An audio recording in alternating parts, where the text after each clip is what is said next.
ধারাবাহিকের আগামী পর্বতে আমরা দেখতে চলেছি সৌম্যদের বাড়িতে আজ খাবার টেবিলে বসে রয়েছে তানি এবং সৌম্যর বাবা। হঠাৎই দিশা তার ডেলিভারির শাড়িগুলো নিয়ে এসে হৃদয়দাকে দেয়, আর দিশা বলে জিনিসগুলো তুমি ওনাকে দিয়ে দাও হৃদয়দা। তখন তানি খাবার টেবিলে বসে দিশাকে বলে ওঠে, জিনিসগুলো ডেলিভার দেওয়ার আগে তো একবার তোমার চেক করে নেওয়া উচিত, তাই না?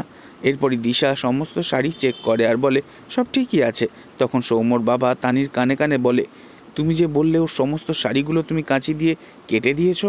তখন তানি অবাক হয়ে বলে, দিয়েছিলাম তো, কিন্তু ঠিক কী করে যে ঠিক হলো আমি তো কিছু বুঝতে পারছি না। এরপর দেখা যায় দিশার ঘরেতে আসে তানি। সেখানে তানি একের পর এক প্রশ্ন করতে থাকে দিশাকে। উত্তরে দিশা রেগে গিয়ে বলে, আমার দিকে ইট ছুড়লে আপনাকে তো পাটকেল খেতেই হবে, ইটস মাই চ্যালেঞ্জ। একথা শুনে খুবই ভয় পেয়ে যায় তানি। তবে কি এবার এভাবেই দিশা জব্দ করবে তানিকে? পরবর্তী আপডেট জানতে অবশ্যই সাবস্ক্রাইব করে রাখবেন। ধন্যবাদ।